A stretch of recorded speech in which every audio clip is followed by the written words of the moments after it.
രാഷ്ട്രീയ ശക്തിയിലൂടെ സമൂഹത്തിനും നാടിനും കൂടുതൽ പുരോഗതി ഉണ്ടാകാൻ സാധിക്കുമെന്ന് മുസ്ലിം ലീഗിന് കഴിഞ്ഞ കാലഘട്ടങ്ങളിൽ തെളിയിച്ചതാണെന്ന് പാണക്കാട് സയ്യിദ് മുനവർ അലി ശിഹാബ് തങ്ങൾ. മുസ്ലിം ലീഗ് ദേശീയ സെക്രട്ടറിയായി തിരഞ്ഞെടുത്ത ശേഷം ജിദ്ദയിലെത്തിയ തങ്ങൾക്ക് നൽകിയ സ്വീകരണ പരിപാടിയിൽ സംസാരിക്കുകയായിരുന്നു അദ്ദേഹം.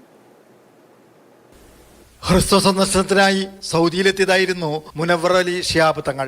ദേശീയ രാഷ്ട്രീയ രംഗത്ത് ലീഗ് ഇന്ന് അവഗണിക്കാനാവാത്ത ശക്തിയാണെന്ന് മുനവർ അലി ശിഹാബ് തങ്ങൾ അടിവരയിട്ട് പറഞ്ഞു. അപ്പോൾ ആ ഇൻക്ലൂസീവായിക്കൊണ്ട് മുസ്ലിം ലീഗ് ദേശീയ രാഷ്ട്രീയത്തിൽ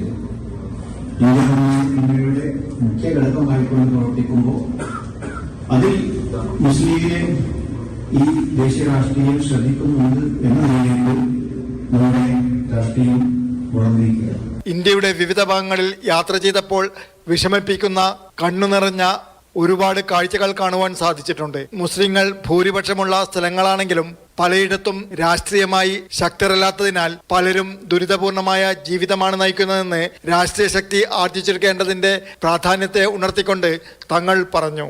VP മുഹമ്മദ് അലി ചടങ്ങ് ഉദ്ഘാടനം നിർവഹിച്ചു. അബൂബക്കർ അരിമ്പ്ര അധ്യക്ഷത വഹിച്ചു. നാസിർ മച്ചിങ്ങൽ, നിസാം മമ്പാട് തുടങ്ങിയവർ സംസാരിച്ചു. VP മുസ്തഫ സ്വാഗതവും അബ്ദുൾ റഹ്മാൻ നന്ദിയും പറഞ്ഞു. Mathrubhumi news, Jeddah.